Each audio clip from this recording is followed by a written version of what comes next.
Andrej Bublávek už má píšťalku vo svojich ústach.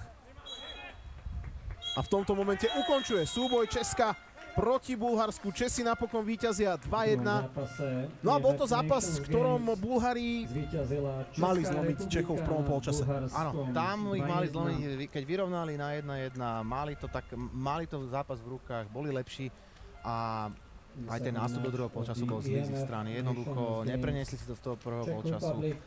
Vlážne odohrali ten začiatok a z toho ešte potom vyplýval aj ten lacný gól. Čo si berieme my z pohľadu Slovákov do zápasu proti Česku od 2045? Čo nás čaká? No, Češi hrali výborne v obrane. Okrem tej jednej chyby ani neviem, čo by som poradil našim. No bude to ťažký zápas a výborná príprava pred šampionátom, pretože Česká republika dnes odvedla výborný výkon, hlavne v defenzíve.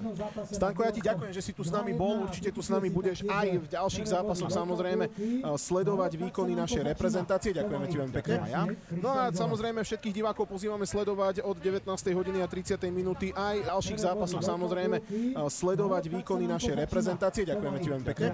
No a samozrejme všetkých divákov pozývame sledovať od 19:30 aj súboj medzi Bulharskom a Izraelom. Dovtedy si vychutnajte to najlepšie zo súboja Českej republiky, ktorá zdolala Bulharsko 2-1.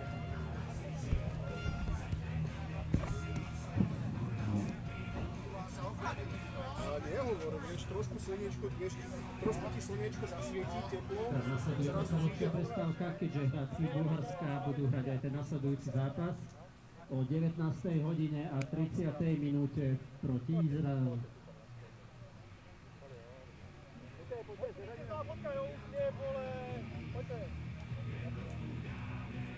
Ja udělal pozdrav našemu předsedovi. No a pozdrav z režie pre českú reprezentáciu. Zahráme im kabátov, nech si trochu poskáču chalani a pripravia sa na ďalšie predstavenie. Bulharsko! Prdeli!